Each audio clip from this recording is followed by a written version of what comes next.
14 مہینے کا سن ہے امام حسن علیہ السلام کا.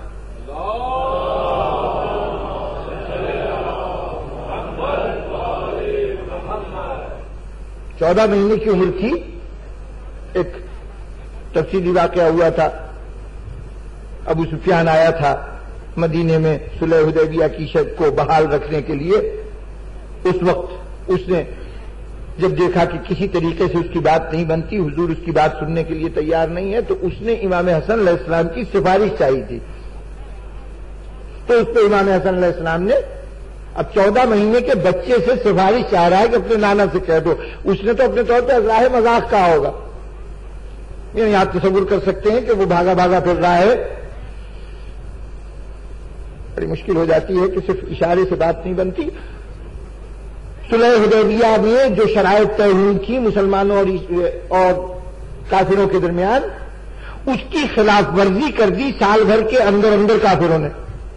اس کی ایک شرط کی جس میں جو مسلمانوں کے حلیف تھے, جو مسلمانوں کے دوست قبیلے تھے, ان پر قریش کے دوستوں نے حملہ کر دیا.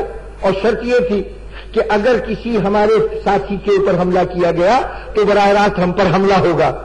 تو صلح حدیبیہ جنگ بندی کا معاہدہ تھا, وہ جنگ بندی ٹوٹ گئی اس عمل سے. انہیں خطرہ ہوا کہ چونکہ معاہدہ ٹوٹ گیا تو اب تک مسلمانوں کو مکے میں آنے سے جس چیز نے روک رکھا ہے وہ یہی معاہدہ ہے. تو یہ جو ٹوٹ جائے گا تو اس کا مطلب مسلمان چڑھ دوڑیں گے, اور وہ مسلمان وہ ہے کہ جن سے یہ بدر میں بھی شکست کھا چکے ہیں, خندق میں بھی شکست کھا چکے ہیں, اور احد میں بھی اپنے طور پر وہ خوش ہو لے, ورنہ ان کا میدان سے پلٹ کے آ جانا بغیر کسی مقصد کو حاصل کیے ہوئے یہ دلیل تھا کہ یہ یہاں پر بھی انہوں نے شکست کھائی ہے. تو ہر میدان میں شکست کھانے کے بعد اب انہیں یقین تھا کہ جس دن مسلمان مکے پہ حملہ آور ہوں گے مکہ ہمارے ہاتھ سے نکل جائے گا. تو اب لوگوں نے سمجھایا کہ تم نے یہ کیا حماقت کر دی کہ اسی معاہدے نے تو مسلمانوں کو روک رکھا ہے اور تم نے ان کو موقع فراہم کر دیا. تو طے یہ ہوا کہ ابو سفیان جائے مدینے اور جا کے یہ کہے کہ جو کچھ ہو گیا اسے مسلمان معاف کر دیں, اور حضور دوبارہ اسی معاہدے پہ دستخط کر دیں. وہی معاہدہ جو پہلے ہوا ہے اس کو ہی جاری رکھنے کا ایک مرتبہ اعلان کر دیا جائے. تو جب یہ مسجد میں گیا, مسجد نبوی میں ملاقات کے لیے, تو حضور نے ملاقات سے انکار کر دیا, آپ مسجد میں تشریف نہیں لائے. اب یہ انتظار کر کر کے تھک گیا کہ اب کیا کروں. تو اس کے بعد اس نے لوگوں نے کہا کہ یوں کرو کہ علی سے بات کرو, وہ شاید تمہیں کوئی مشورہ دیں. تو حضرت علی نے کہا کہ بھائی میں کیا مشورہ دے سکتا ہوں, میں حضور سے جا کے تو کہہ نہیں سکتا. اگر ان کی منشا نہیں ہے اور وہ بات نہیں کرنا چاہتے تو ہمارے کسی کے کہنے سے یہ بات نہیں کریں گے. ایسے ہی ہے, تم اپنی طرف سے جا کے مسجد کے صحن میں اعلان کر دو کہ معاہدہ جو ہے وہ ہماری طرف سے قائم ہے, اور یہ کہہ کے چلے جانا, ہو سکتا ہے تمہاری اس بات کو مان لیا جائے. یہ حضرت علی کا مذاق تھا ابو سفیان کے ساتھ, جس کے اوپر بعد میں کفار نے بھی کہا کہ تم بے وقوف بنے.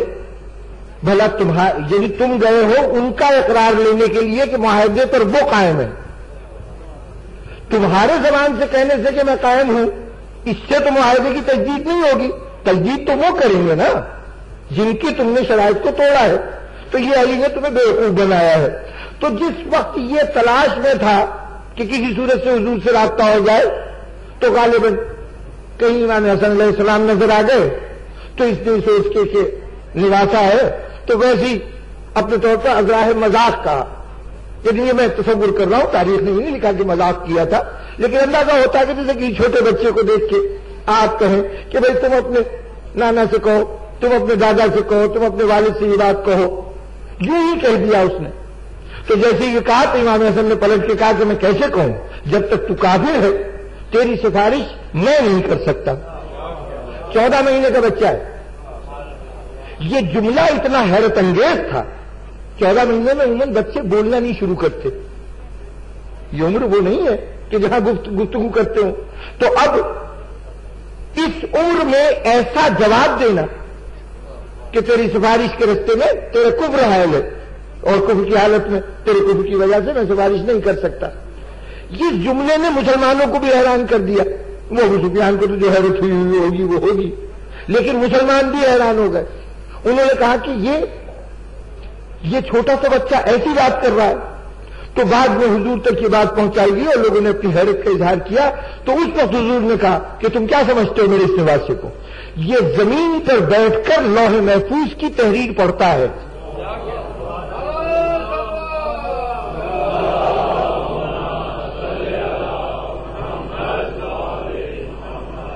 کہ جناب جہاں نواسا 14 سال 14 مہینے کی عمر میں زمین پر بیٹھ کر لوح محفوظ پڑھ سکتا ہے، وہاں نانا لوح محفوظ سے قرآن نہیں لا سکتا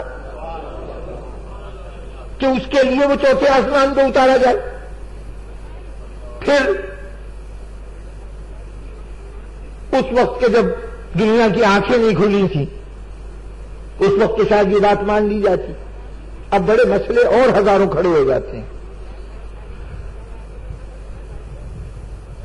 قرآن لیلۃ القدر میں نازل ہوا، لیلۃ المبارکہ میں نازل ہوا، رمضان کے مہینے میں نازل ہوا. کہاں نازل ہوا؟ لوح محفوظ سے بیت معمور پر. یہ دونوں عالم بالا کی چیزیں. رات کو نازل ہوا، رمضان کے مہینے میں نازل ہوا. یہ رات کیا ہے؟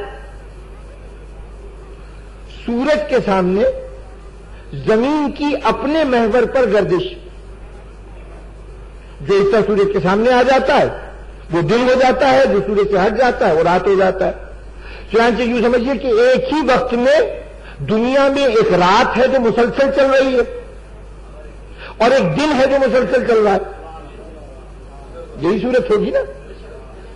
نہ کبھی دنیا میں دن ختم ہوا نہ کبھی رات ختم ہوئی. جب تک سورج اور زمین کا رشتہ قائم ہے یہ دن رات قائم ہے. لیکن یہ دن اور رات وہی ہے جہاں سورج اور زمین ہو. جہاں ایک سورج ہو اس کے سامنے گردش ہو رہی ہو تو جو حصہ سامنے وہ دن، جو حصہ پس پشت وہ رات. تو عالم بالا میں وہ سورج کون سا ہے اور زمین کون سی ہے؟ اچھا ذرا ایک قدم اور آگے چل لیجئے. یہ رمضان کیا ہے؟ سورج کے گرد زمین کی گردش کا نام ہے دن اور رات، اور زمین کے گرد چاند کی گردش کا نام ہے ایک گردش کا نام ہے رمضان. یعنی وہ چکر کاٹ رہی ہے، چاند چکر کاٹ رہا ہے زمین کے، تو وہ ہر مہینے ایک چکر مکمل کرتا ہے. تو اس حصے کو ہم مہینہ کہتے ہیں. انہی مہینوں میں سے ایک مہینہ ہے رمضان. اب یا تو یہ پورا نظام شمسی اٹھا کر بیت معمور میں لے کے جائیے اور ورنہ سمجھیے یہ واقعہ وہاں کا نہیں ہو سکتا.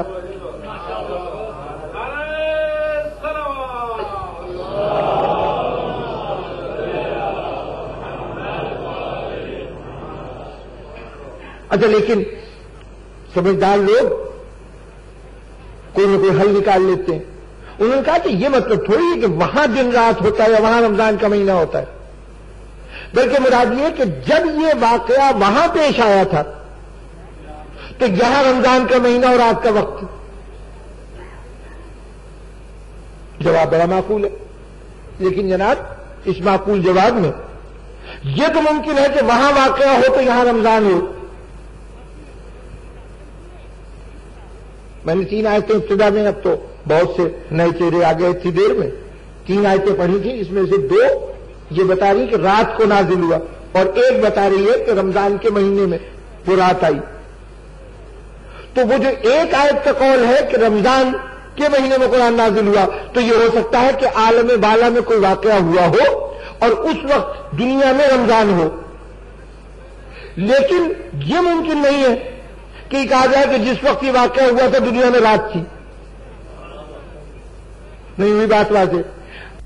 ایک مسلسل دن ہے جو دنیا میں چل رہا ہے. اگر اسلام صرف عرب کے لیے آیا تھا تب تو ہم کہہ سکتے کہ جب عرب میں رات تھی اس وقت لوح محفوظ سے بیت معمور میں قرآن آیا. لیکن اگر آپ کہتے ہیں کہ جس وقت دنیا میں رات تھی تو دنیا میں کون سا لمحہ ہے جب رات نہیں ہوتی؟ یہاں نہیں ہوگی کہیں اور ہوگی، کہیں اور نہیں ہوگی تو اور کہیں ہوگی. دنیا میں کہیں نہ کہیں رات ہوگی. تو پھر رات کی کیا خصوصیت ہے یہ بھی کہا جا سکتا تھا کہ ہم نے قرآن مجید کو دن میں نازل کیا کہ جس وقت آدھی دنیا میں رات تھی اور اس وقت آدھی دنیا میں دن تھا. تو اللہ نے قرآن مجید کو روشنی میں نازل کرنے کہنے کے بجائے اندھیرے میں نازل کرنے کا تذکرہ کیوں کیا؟ پوری دنیا میں جب رات چل رہی ہو تو رات کا حوالہ دینا ہی خلاف عقل بات ہے. دیکھیے جب ہم دنیا میں بات کریں تو یہ کہیں کہ امریکہ میں شہر نیو یارک میں فلاں تاریخ کو رات کے وقت اچانک بجلی چلی گئی. ہو سکتا ہے اس وقت دنیا کے اور حصوں میں دن ہو، لیکن آپ اس تشریح کو بخوبی سمجھ جائیں گے کہ جس وقت وہاں رات تھی اس وقت یہ واقعہ ہوا. لیکن اگر واقعہ زمین سے ہٹ کر کسی جگہ ہو، مگر ہر سال پیشین گوئی آپ دیکھتے ہیں انہوں نے فلکیات کے لوگ کرتے ہیں کہ ساتھ چاند گرہن بھلا دن ہوگا، سورج گرہن بھلا دن ہوگا. اب سورج گرہن بھلا دن ہوگا تو کس وقت سے کس وقت ہوگا انہوں نے ایک معیاری وقت مقرر کر لیا کہ جو گرینوچ کے اسٹینڈرڈ ٹائم ہے اس کے مطابق اتنے بج کے اتنے منٹ پر شروع ہوگا، اتنے بج کے اتنے منٹ پہ ختم ہوگا. اور اس کے ساتھ جو مزید تشریح آتی اس وقت کرۂ ارض کے مشرقی حصے میں رات ہوگی، مغربی حصے میں اس وقت دن ہوگا. چنانچہ یہ صرف یورپ میں دیکھا جا سکے گا، ایشیا میں نہیں دیکھا جا سکے گا. ظاہر ہے کہ سورج کا گرہن جو ہوگا تو وہ تو جہاں سورج نظر آ رہا ہے وہاں دن ہوگا. لیکن یہ کہ چونکہ عالم بالا کا ایک وجود ہے، زمین سے پرے کا ایک وجود ہے، اس لیے اس پر کوئی واقعہ ہو تو زمین پر یہ نہیں کہا جا سکتا کہ دن کو ہوگا یا رات کو ہوگا. اس لیے کچھ جگہ پہ دن ہے، کچھ جگہ پہ رات ہے. یہاں کو ہم نے اپنا ایک جو معیار مقرر کر رکھا ہے بین الاقوامی وقت، ایک مقام برطانیہ میں گرینوچ، وہاں کے وقت کو سمجھ لیا گیا، فرض کر لیا گیا ہے کہ یہ وقت معیار ہے. جب ان کے یہاں اہم دوپہر ہوتی ہے تو اس وقت ان کے 12 بجتے ہیں، اور جب اہم شب ہوتی ہے تو پھر رات کے 12 بجتے ہیں. اب ساری دنیا کے لیے پیمانے پر کام دے رہا ہے یہ وقت کہ ہم نے کہا کہ یہ گرینوچ سے 2 گھنٹے آگے ہے یا 2 گھنٹے پیچھے ہے. تو یہ تو معیار ہوا، لیکن رات دن کا حوالہ دنیا میں رہتے ہوئے دیا جا سکتا ہے. عالم بالا جو دنیا سے پہلے ماورائے دنیا کوئی واقعہ ہے اس میں رات دن کا حوالہ بے معنی لے کے رہ جاتا ہے. تو عالم ملکوت میں ہونے والا واقعہ کہ لوح محفوظ سے قرآن چلے بیت معمور میں آ جائے، اس میں زیادہ سے زیادہ یہ تو کہا جا سکتا کہ واقعہ رمضان میں ہوا جہاں تک تو ممکن تھا، لیکن یہ نہیں کہا جا سکتا کہ رات کو ہوا. چنانچہ ہمیں مجبوراً اس تحریر سے بھی انکار کرنا پڑے گا. پھر آخر یہ بیت معمور میں قرآن کے نازل ہونے کی جو روایات ہیں، اصل روایت اتفاق سے ہمارے یہاں بھی انہوں نے اس کی تنقید تو کر دی، کہیں کہیں مطلب سمجھے کہ یہ ہمارے یہاں نہیں ہے ہمارے یہاں. لیکن ہمارے یہاں صرف یہ ہے کہ قرآن مجید نے اس رات کو قرآن کو لوح محفوظ سے بیت معمور میں اتارا. بیت معمور کی لوکیشن کہہ لیجیے، اس کا تعین مفسرین نے کیا ہے، حدیث سے نہیں. یہ تفسیروں میں بات آئی، شرح کرنے والوں نے یہ کہا کہ بیت معمور چوتھے آسمان پہ ہے اور یہاں ملائکہ آ کے عبادت سر انجام دیتے ہیں، اور چونکہ 70,000 فرشتے ایک وقت میں موجود ہوتے ہیں اس لیے یہ بیت معمور ہے. یہ شرح انہی کی ہے. الفاظ حدیث میں ہے کہ قرآن مجید لوح محفوظ سے بیت معمور پر رمضان کی اس رات میں کہ جس کو اللہ نے عظمت والی رات قرار دیا ہے، مبارک رات قرار دیا ہے، اس دن وہاں اترا، اور اس کے بعد وہاں سے تھوڑا تھوڑا قرآن ہم پر نازل ہوتا رہا، ہم تک پہنچتا رہا، اس دنیا میں آتا رہا. تو اب جو بیت معمور کا تذکرہ کیا گیا ہے تو اس میں یہ نہیں بتائیے کہ بیت معمور کہاں ہے. یہ ہم نے اپنے قیاس سے سوچا کہ چوتھے آسمان پہ ہے. تو بھائی صرف یہ پریشانی ہے نا کہ بیت معمور آباد ہے، اور آبادی کی پہچان کیا قرار دی؟ 70,000 فرشتے. تو تم اس بات پہ حیران ہو رہے ہو کہ 70,000 فرشتے چونکہ ایک عبادت خانے میں عالم بالا میں عبادت کر رہے ہیں تو اس کے علاوہ کوئی معمور جگہ نہیں ہو سکتی، آباد جگہ نہیں ہو سکتی. تو تم اتنی دور کیوں جا رہے ہو؟ اتنی دور جانے کی کیا ضرورت ہے؟